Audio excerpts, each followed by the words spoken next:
Vamos lá, gente. 1 Coríntios, capítulo 6. É o texto que nós chegamos hoje.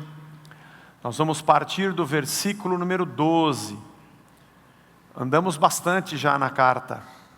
Mas eu queria lembrar com você os dois trechos anteriores a esse. Paulo, escrevendo a carta a Corinto, a igreja de Corinto, lembrando, você já se lembra como era a cidade, a situação da igreja, e como Paulo parece que coloca a agulha do tratamento fundo, ele que recebia notícias de Corinto, capítulo 1, capítulo 2 fala disso, e ele recebe notícias dos irmãos da casa de Cloé, falando sobre o que acontecia na igreja, lembrando que talvez, ou é praticamente certo, que uma carta houve antes dessa, essa não é a primeira.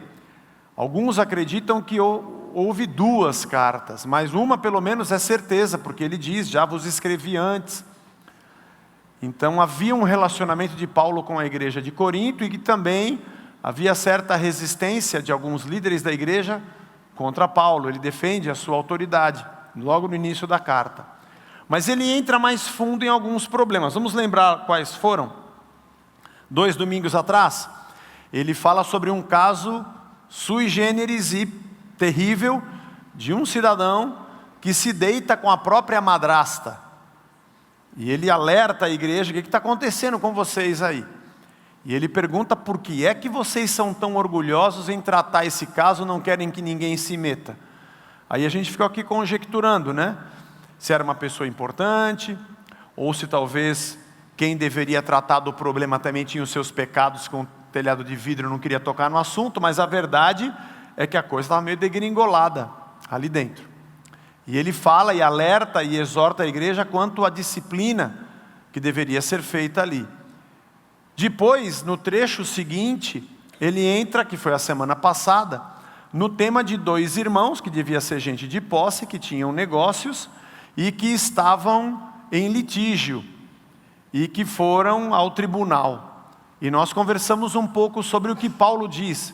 Vocês não querem tratar o problema de um cara que está se deitando com a madrasta aí dentro, acham que ninguém de fora deve interferir porque vocês sabem resolver os seus problemas, porque quem está fora não sabe, e agora vocês têm um litígio, vai buscar quem está fora para resolver o problema que tem dentro. Aí Paulo fala dos dois problemas. Vocês parecem que não tem ninguém dentro para ajudar a resolver o problema, e o fato de ter um problema já é um grande problema que não deveria nem tê-lo. Então Paulo vai entrando em algumas situações, e isso para a igreja toda, quer dizer, a carta é endereçada à igreja. Isso é exemplo para a transformação da vida do corpo naquela localidade. E agora, nesse trecho, ele continua na mesma toada, entrando num outro problema que acontecia em Corinto, e nós vamos ler agora. Só para a gente entender que daqui a pouco nós vamos chegar mais à frente na carta, quando Paulo fala sobre a espiritualidade, sobre a vida cristã e sobre os dons que estavam na igreja de Corinto. E aí você e eu vamos fazer algumas ponderações sobre espiritualidade, santificação, vida cristã e valores e presença de Deus. Mas vamos seguir com o texto. Capítulo 6, verso 12 em diante agora. Paulo diz: todas as coisas me são lícitas, me são permitidas, mas nem todas convêm. Todas as coisas me são lícitas, são permitidas, mas eu não me deixarei dominar por nenhuma delas. Os alimentos são para o estômago e o estômago para os alimentos. Você vai falar, o que Paulo tem que colocar o estômago e o alimento aí? Você vai entender já já o porquê que ele está falando isso. Mas Deus destruirá tanto o estômago quanto o alimento, tanto esse como aquele. Porém o corpo não é para a impureza, mas para o Senhor, e o Senhor para o corpo. Deus ressuscitou o Senhor Jesus e também nos ressuscitará a nós pelo seu poder. Não sabeis que os vossos corpos são membros de Cristo, e eu porventura tomaria os membros de Cristo e os faria membros de meretriz? Absolutamente não. Ou não sabeis que o homem que se une à prostituta forma um só corpo com ela? Porque, como se diz, serão os dois uma só carne.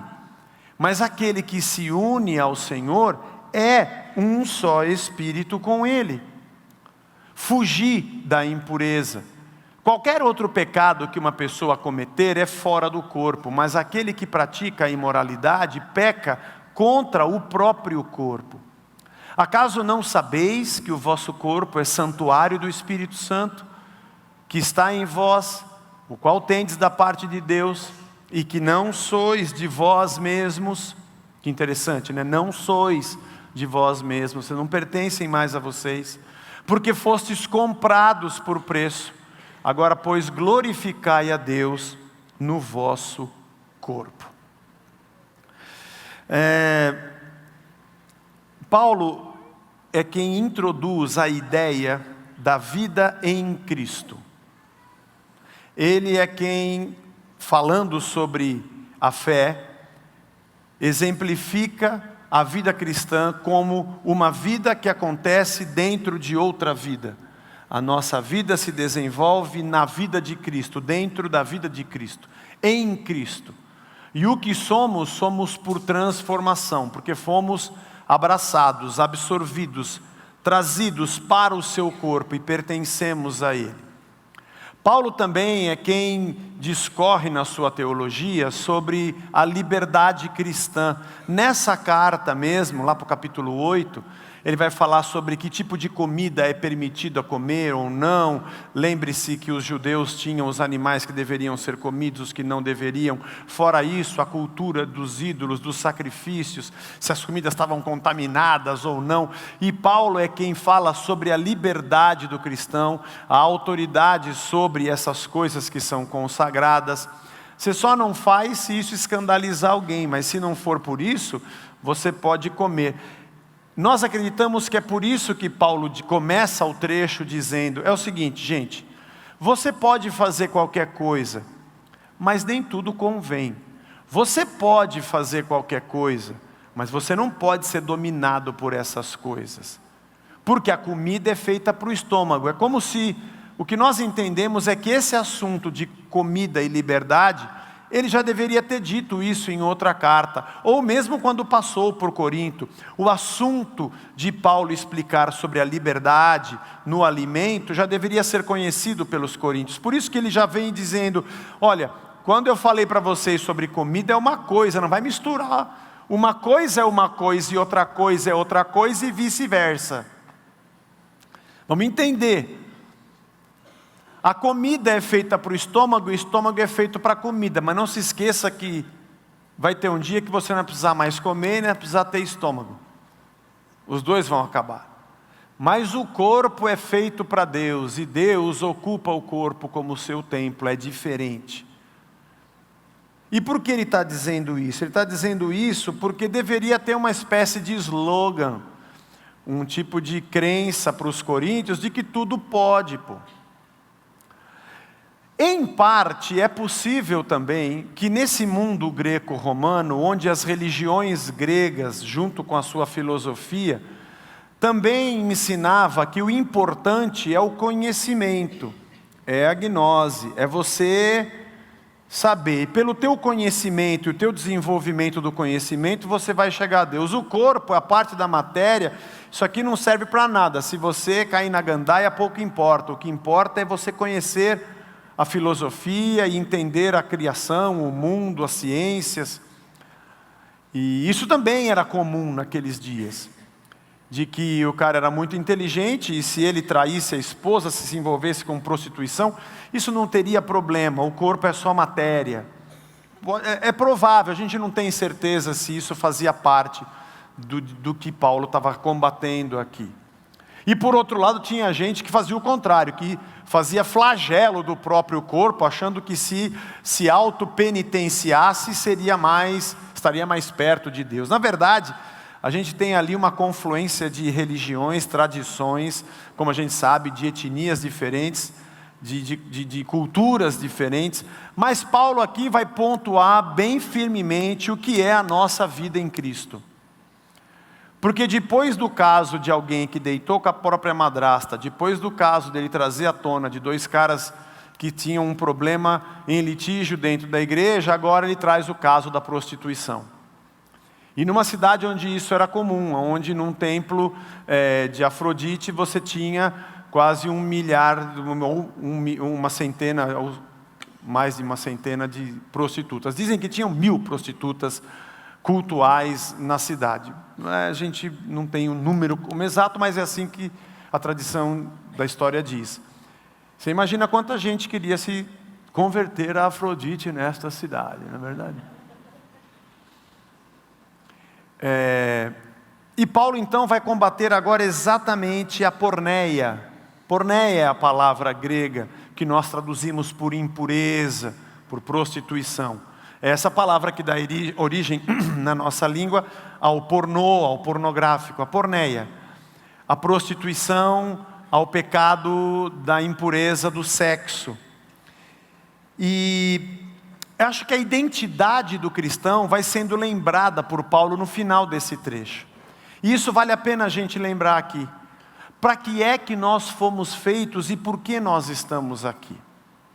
O que nós estamos fazendo aqui? Esse não é o lugar onde Deus mora. Não é aqui que Ele fica. O que nós estamos fazendo? Quem somos nós? Somos pessoas que um dia na vida compreendemos que somos pecadores, que a nossa vida que nós vivemos está errada e tem alguma coisa errada com a vida. Nós achamos que alguma coisa estava errada e concluímos que o Criador mandou o seu Filho que morreu no nosso lugar. Ele é a verdadeira vida. Ele é o que nós deveríamos viver sem o pecado.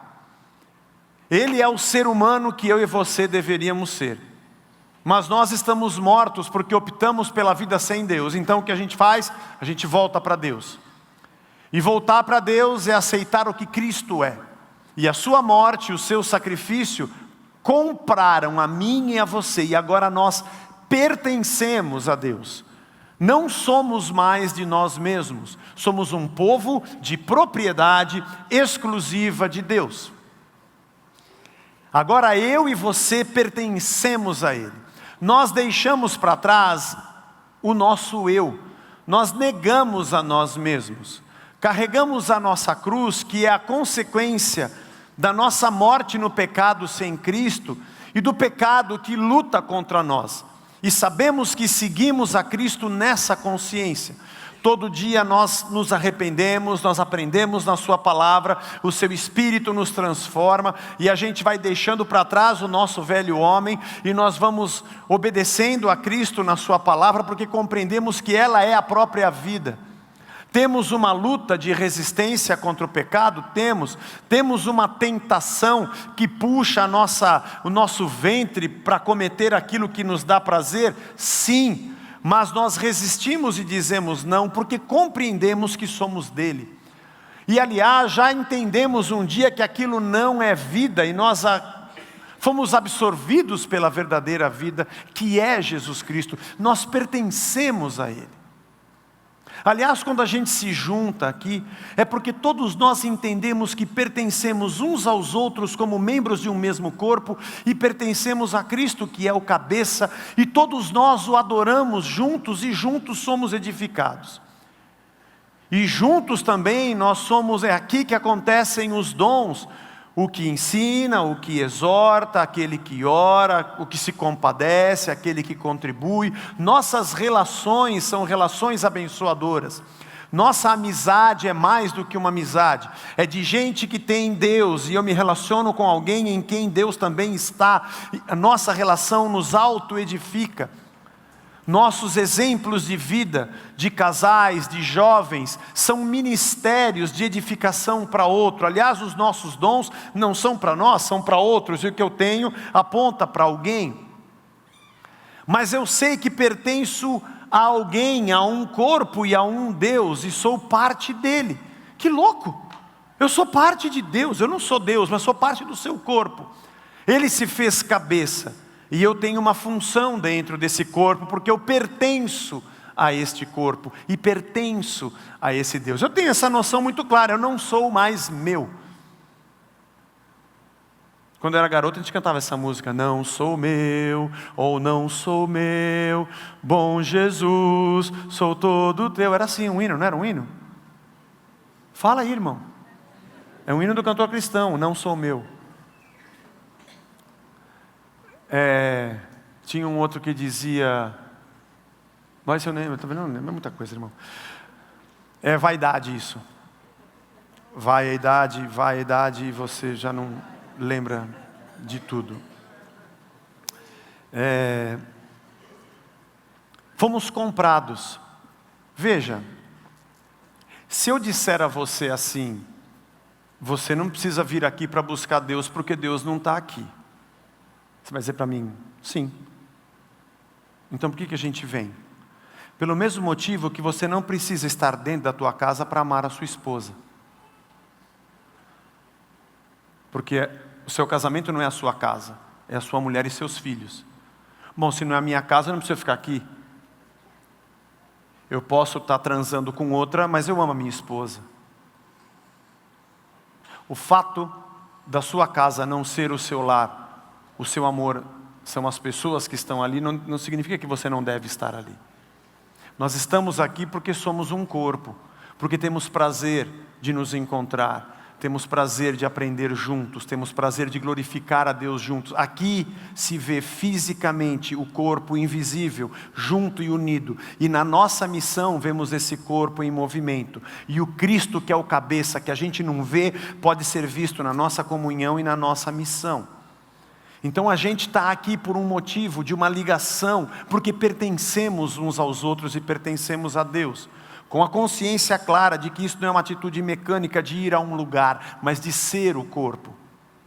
Com essa ideia toda que Paulo nos ensina, ele vai dizer, quem se une a uma prostituta, se torna um com ela, você é um corpo com ela. Como é que você pode ser parte, membro do corpo de Cristo, e de repente não ser mais, e ser parte do outro? No caso da impureza, da porneia. Mas Paulo começa esse trecho com uma frase que eu acho linda. Todas as coisas me são lícitas, mas nem todas me convêm. E se ele parasse aqui, não estaria completo.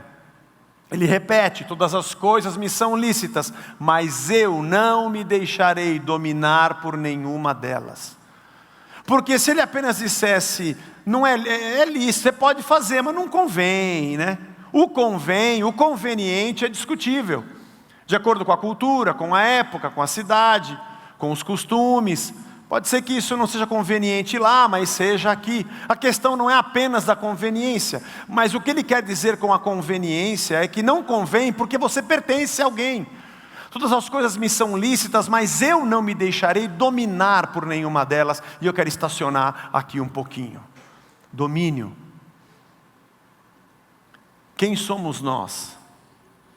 O que nós estamos procurando? Existem alguns impérios no mundo, irmãos. Vamos citar alguns aqui. O império da riqueza, o império da grana, o império do dinheiro. Ele governa a gente. Ele manda em você. Você tem o que tem porque é mais barato, porque você pode comprar. Ou você quer ter o mais caro para mostrar. Aí já vem o lado do poder que eu vou chegar lá. Mas é por causa do dinheiro. Você escolhe a sua carreira pensando em que dá mais dinheiro. Eu queria estudar tal coisa, mas parece que não está dando muito dinheiro, vou fazer outra coisa. A tua vocação foi engolida pelo dinheiro. O teu prazer de trabalhar, eu gosto de fazer tecelagem, mas não dá dinheiro, então eu vou vender banana. Porque o dinheiro manda na gente. Eu não gosto daquele lugar, mas ali eu ganho bem, então eu faço por causa do dinheiro. Ou alguém pergunta, eu estou na época de vestibular, eu não sei o que eu vou estudar. Mas o que você quer ser? O que dá dinheiro? O dinheiro é um império. O dinheiro, ele nos empodera. O consumo é um império. A gente tem que ter para ser feliz. Então eu tenho que ter o dinheiro para comprar o que me faz feliz. O dinheiro é um império. O consumo é um império. Quando você vê um comercial de televisão, não é uma pessoa mulambenta, é alguém famosa, conhecida, anunciando alguma coisa. E quando você compra aquele perfume, não é só o perfume, é a vida do Rafael Nadal. Porque ele aparece, tá dando as raquetadas e pá, e você, eu quero ser que nem o Nadal. O Nadal, você o perfume do Nadal. E para as mulheres é igual, é o sapato da não sei quem. Então, você adquire sensações, você compra emoções, você compra estilos. E vem um outro império, que é o império do poder. Quem está em cima, quem é reconhecido, quem manda, quem dá ordens, quem coordena, quem é chefe, quem tem destaque. Selfie com quem? Impérios que governam a nossa vida. Porque alguém tirou uma selfie, as suas selfies não são felizes, porque você não está em nenhum lugar legal. E as pessoas estão em lugares legais. Então o Instagram é uma rede social que me deixa depressivo, porque todo mundo está legal, só eu não estou legal.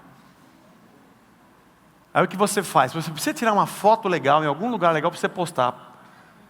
Olha que louco, para que você se sinta bem ou para que as pessoas acham que você está bem? É que se todo mundo começar a curtir a sua foto e dizer que você está bem, mesmo que você não esteja, você vai achar que você está. Porque estar bem é quando os outros dizem que você está bem, e não quando você de verdade está bem. Porque tudo isso é um império da loucura, sabe, da doideira, do poder, do dinheiro, da fama. Esse mundo nos engoliu. E o sexo é um outro império. Nossas roupas são costuradas para serem sensuais. Esse vestido aqui destaca o seu seio, esse aqui destaca a sua perna.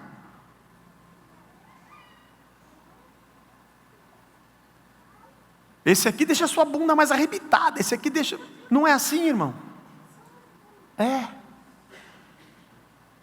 Barriga para homem é um problema de memória. Sim, porque quando você lembra, você encolhe. Barriga é memória. Você esqueceu, você relaxa, ela aparece. Não pode esquecer. Sempre. Não é verdade? Aparência tem que ser sensual. Talvez o lado mais animal, tornar-me desejado, para ter domínio sobre alguém e poder dizer não, não te quero. Isso me faz me sentir melhor. Ou conquistar quem eu quero, porque é isso que me faz sentir melhor.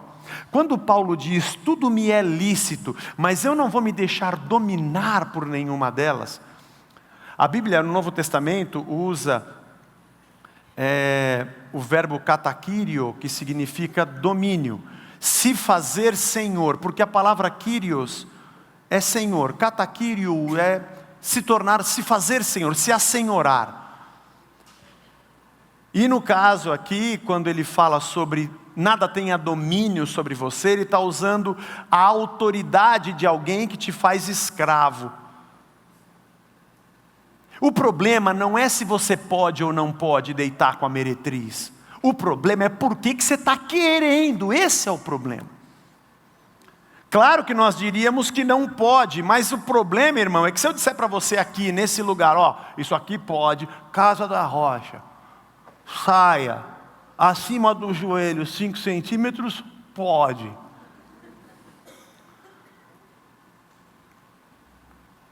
Tinha shows que a gente fazia, há muito tempo atrás, há uns 25 quilos atrás, que nós tocávamos, e vinha gente tudo quanto era igreja, no início do movimento da música cristã, do que hoje se chama gospel, mas eu lembro que vinha gente, evangélicos, de algumas igrejas, mas não podia usar calça comprida, as moças, só saia, e a saia era muito comprida, saia grande. E aí um dia a pessoa falou assim, as meninas vêm assistir o show e enrola a saia. Assim, enrola a saia? Vai enrolando a saia, porque senão não dá para dançar, para pelo menos poder dançar. Irmãos, a igreja não faz o papel de polícia. Nós não somos agente secreto de Deus, para ficar dizendo para você, ó, isso aqui você não pode, hein? Você agora é daqui, você não pode, o cabelo assim não pode, o perfume assim não pode, isso aqui. Porque Paulo disse o seguinte, ó, tudo te é lícito. O problema é que para alguém que tem o domínio de Deus, isso não convém. Isso demonstra que você tem um outro Senhor. O domínio significa que eu tenho uma vontade de fazer uma coisa porque eu sou escravo de alguma coisa. A pergunta é se eu posso ou não posso fazer tal coisa. A resposta é, por que você quer fazer tal coisa? Quem é você? Alguém que descobriu que isso não é vida? Alguém que descobriu que aqui não há felicidade? Alguém que descobriu que isso aqui é um engano? Alguém que descobriu que isso aqui é um domínio e um império que me mata? E eu neguei a minha vida, e eu peguei a minha cruz, e eu entreguei-me a Cristo, e agora Ele é o meu Senhor. Qual o motivo de eu perguntar se aquilo eu devo ou não devo fazer? Se eu mesmo disse que agora o meu Senhor é Cristo. O que Paulo está questionando é que isso não convém porque você não pertence mais a este Senhor. Obviamente ele está falando aqui sobre o pecado do adultério, está falando sobre a porneia, está falando sobre a meretriz, se deitar com uma prostituta. Mas não se esqueça que o Antigo Testamento, sempre quando Deus falava de idolatria, quando o profeta falava sobre idolatria, por inúmeras vezes, a idolatria a outros deuses é chamada de prostituição espiritual. A nação se prostituiu e se curvou a outros deuses. O profeta Oséias, você vai se casar, vai se juntar com uma mulher de prostituição e vai ter filhos. Teve duas, desfavorecida e não meu povo. Uma união que profeticamente mostrava para toda a nação o que estava acontecendo. E dizia, sabe o que está acontecendo com vocês? Vocês estão se prostituindo com outros deuses. A prostituição e o fato de nós estarmos tendo outro Senhor está intimamente ligado. E no caso é verdade. Como é que você que é parte do corpo de Cristo agora se faz uma só carne com a prostituição? Nós temos um outro Senhor. Nós temos um outro Deus. Isso vale para tudo na nossa vida. Esses impérios estão controlando a gente. A consciência que eu e você precisamos ter é quem nós somos e quem é nosso Senhor, quem nos domina. O que fazemos aqui? Isso é muito sério, isso é muito profundo. Nós não somos o povo que quando alguém conversa com a gente na cidade, no trabalho, fala assim, esse aqui é crente, é evangélico, é cristão, seja lá. Você quer um? Não, eu não posso. Não pode. Você viu a mina? Não, eu não posso. A gente vai fazer um negócio aqui, você não quer participar? Não, eu não posso. Essa resposta do eu não posso é a resposta mais infantil. Por que você não pode? Ele parece que você é um idiota. Você é uma besta, por que você não pode? Não, porque eu sou da igreja, não tem ninguém vendo aqui, pô. Para essa coisa do não posso, eu digo pode, porque não tem ninguém vendo, lógico que pode. Isso é bobeira da sua cabeça. Você está querendo, não está? Então, pô. Dê vazão ao seu sentimento. É por isso que eu sempre tenho dificuldade em ficar ensinando as pessoas da igreja, jovens, adolescentes, quando se fala sobre sexo, droga, promiscuidade, é de falar pode e não pode. Mas de verdade o que Cristo fez por nós. Porque nós vamos ser conhecidos não porque somos o povo que tem um monte de coisa que não pode, mas por quem nós somos. Pelas nossas consciências, pela nossa convicção de quem somos, do porquê fazemos o que fazemos, e qual a opção que tomamos e por que tomamos essa direção, do que acreditamos e do que não acreditamos para esse mundo, porque eu e você somos o que acreditamos. Você comprou o carro que você comprou, porque você fez uma análise e você acredita que é o melhor negócio a ser feito. Você educa o seu filho assim ou assado porque você tem convicção e acredita que ele vai aprender daquela forma.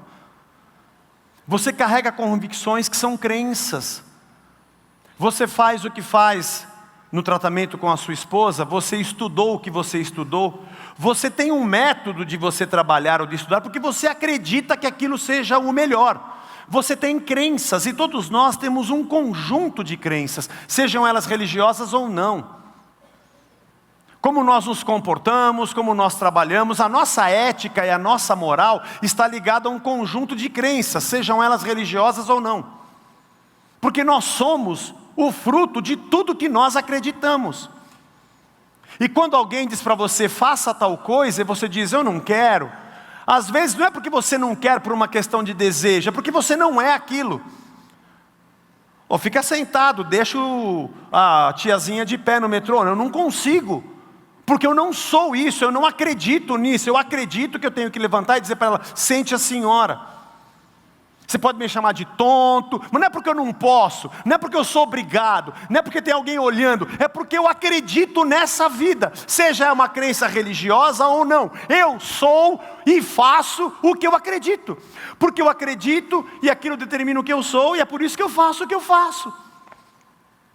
Por isso a nossa fé, quando chega o Evangelho, eu tenho uma reformatação do meu conjunto de crenças. Eu começo a indagar o porquê eu acreditava que deveria fazer assim e agora não creio mais. Eu tenho um impacto do Evangelho, do reino e da vida de Cristo na qual eu penetrei, porque agora eu sou parte dele. Eu sou membro do corpo de Cristo e o Espírito habita em mim. E a minha cabeça começa a girar e os meus conceitos começam a ser remodelados. E por isso o que eu faço é o que eu sou e o que eu sou é o que eu creio. Portanto, o maior testemunho que eu tenho de vida é de demonstrar as convicções do porquê eu sou o que eu sou. A resposta do que eu não posso, porque eu sou evangélico, porque é proibido, ela soa como infantilidade. Ela soa como opressão. Ela soa como gente que teve a cabeça feita.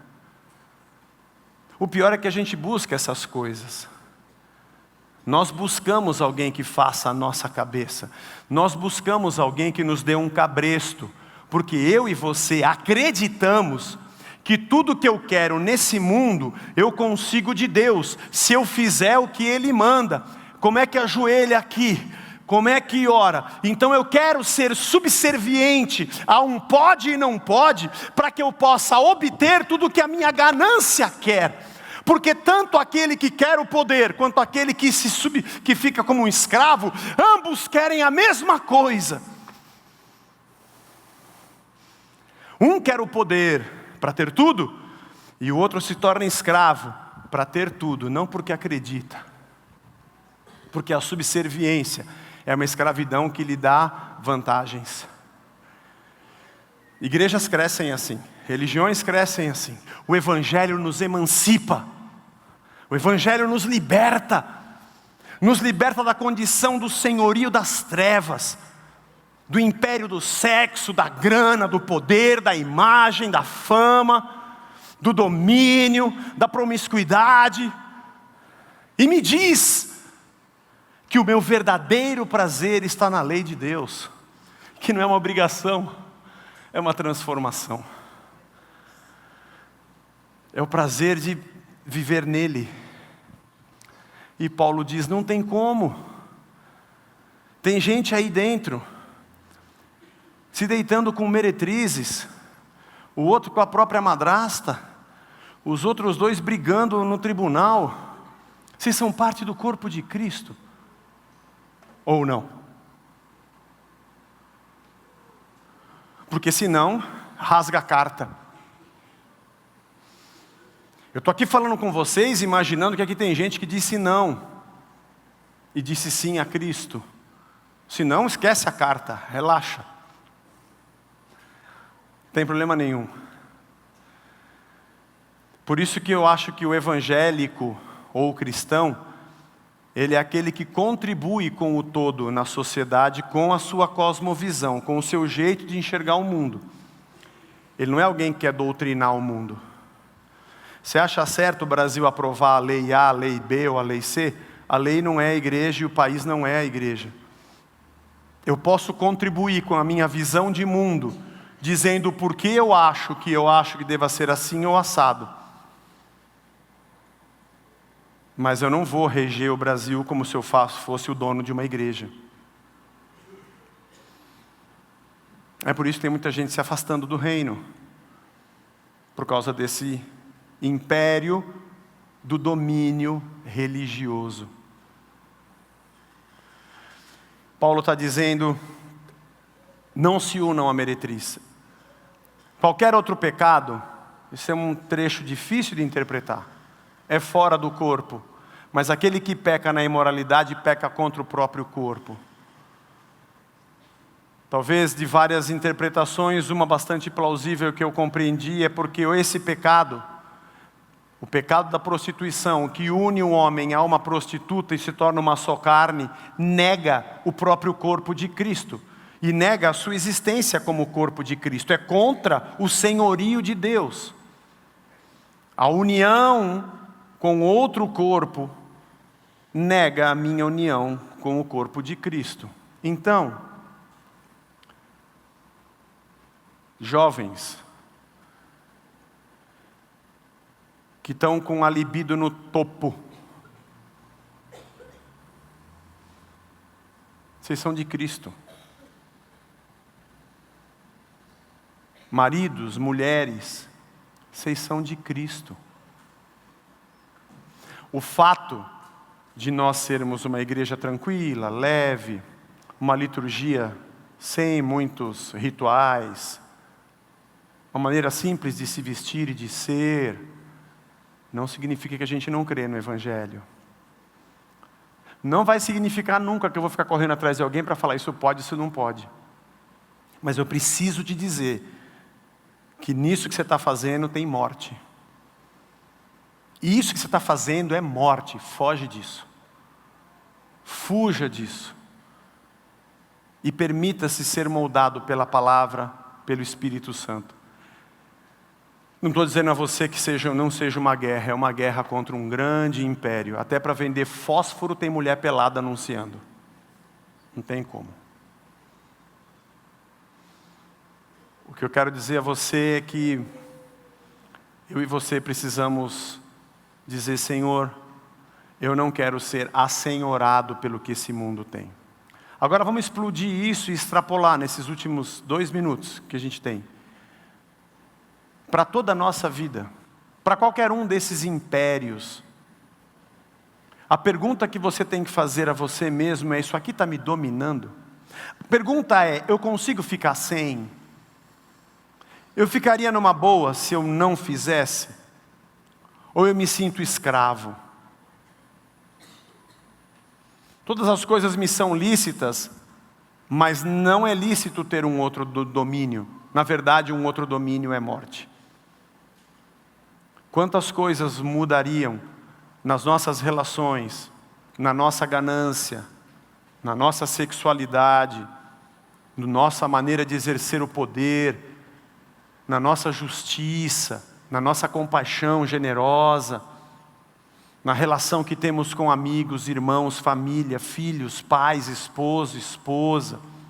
Como seria a nossa vida se muitos desses domínios fossem quebrados e quando eu conversasse com alguém, eu quisesse mesmo, de verdade, ter a alegria da amizade, do amor dessa pessoa e não interesse pelo que ela tem ou nem vantagem para conquistar algo ou em conquistá-la por uma noite de sexo ou em ter vantagens financeiras, e os impérios não me governassem, mas Cristo e o seu reino, que habita em mim, fossem de verdade a direção da minha vida.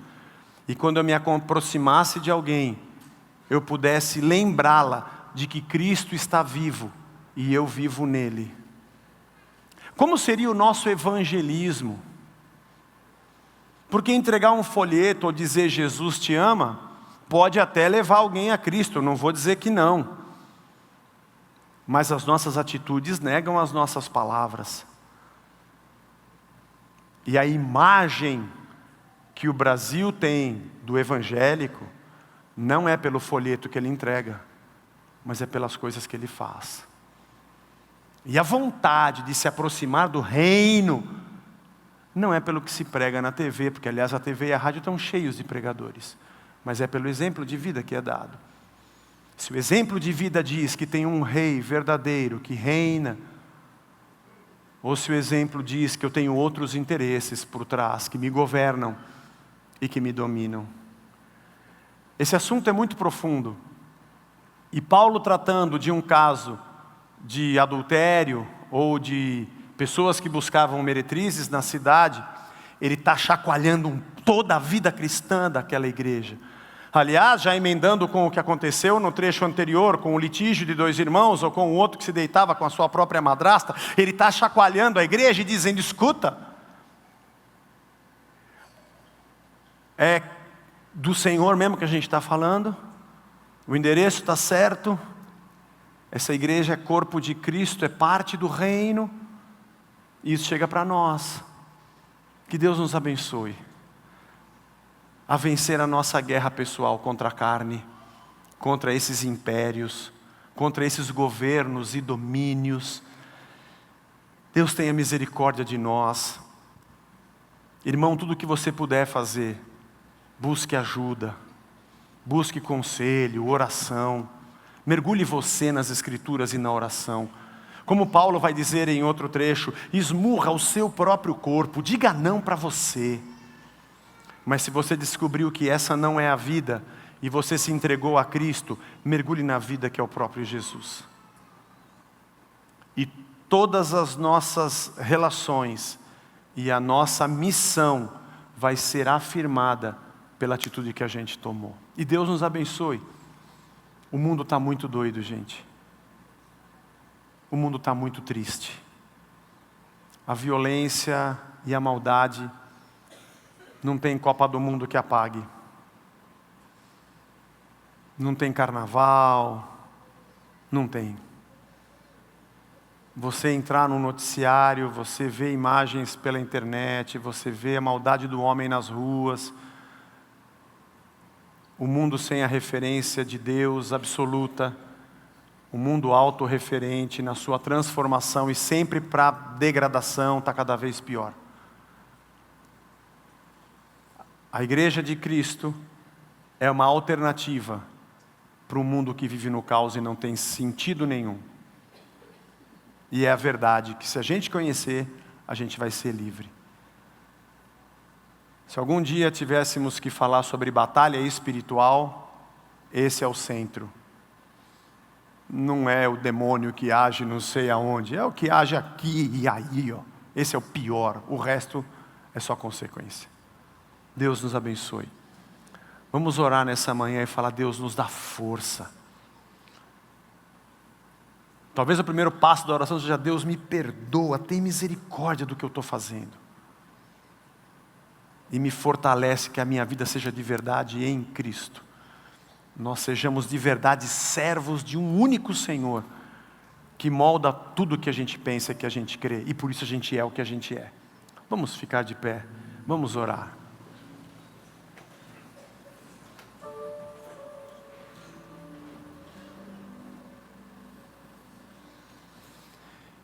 Senhor Deus, como qualquer ser humano que pisa nessa terra, a gente quer ser feliz.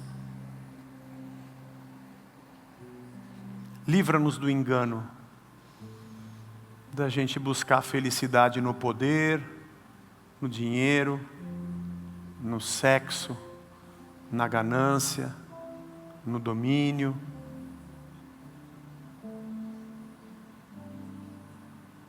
Nós já descobrimos que isso não é vida, Senhor.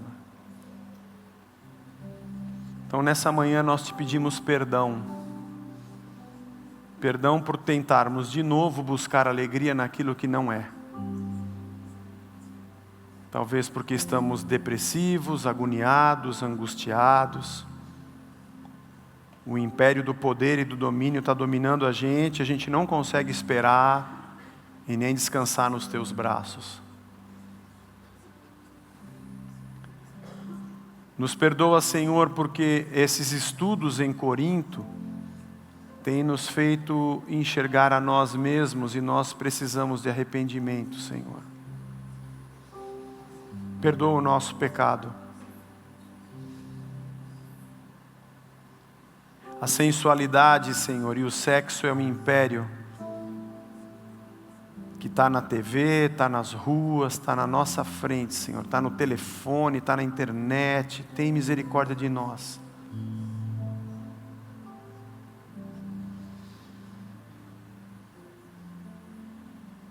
Aquilo que não convém, porque nos domina, nós queremos fugir.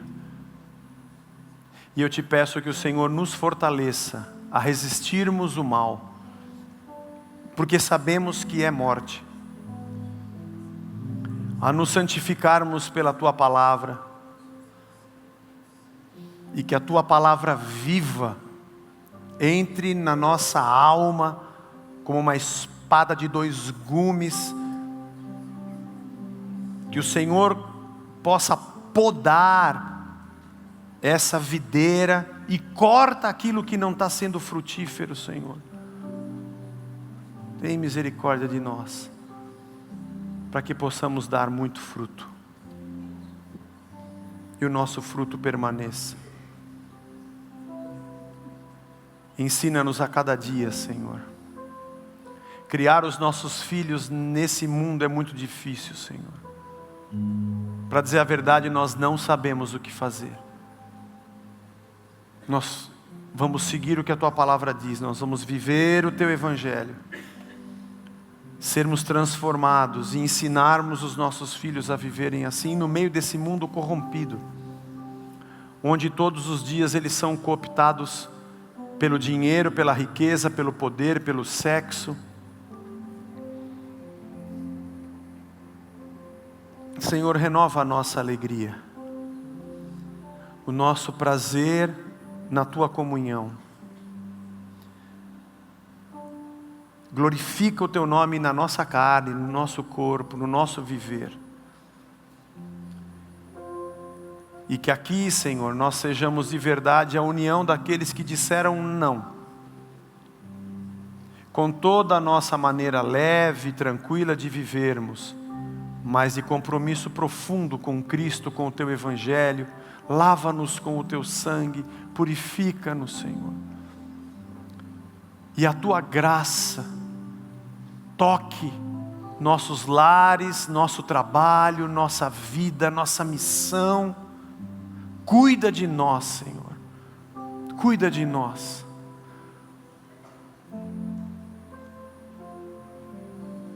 Oramos como o livro de Provérbios nos ensina, Senhor. Não nos deixa ter muito. Se a gente tiver muito, a gente vai esquecer de Ti. Não deixa a gente ter pouco. Se a gente tiver pouco, a gente vai se afastar de Ti. Nos dá o pão de cada dia. Nos ensina a viver descansados nas Tuas mãos. Renova a nossa alma. Mostra a Tua presença a cada dia, nos ensinando e tocando-nos com a Tua provisão e o Teu cuidado. Aquece a nossa comunhão com o Teu Espírito, Senhor, e nos faz gente que tem alegria de Te servir, porque com o Teu perdão e com a Tua graça, a gente só assim vai conseguir viver nesse mundo. Nos despede na Tua paz, Senhor. Obrigado por essa manhã, obrigado pela Tua palavra, pelo Teu alimento, obrigado pela irmandade, pela amizade, pelo lugar que o Senhor nos deu para fazermos isso. Leva a gente em paz para os nossos lares, cuida de nós nessa semana, cuida do nosso trabalho, nos traz de volta a cada dia aqui, guardados pelas Tuas mãos. Em tudo o Teu nome seja louvado, para sempre, em nome de Jesus. Amém. Amém. Deus nos abençoe. Irmãos, dê um abraço no teu irmão, diga para ele, Deus te abençoe, boa semana.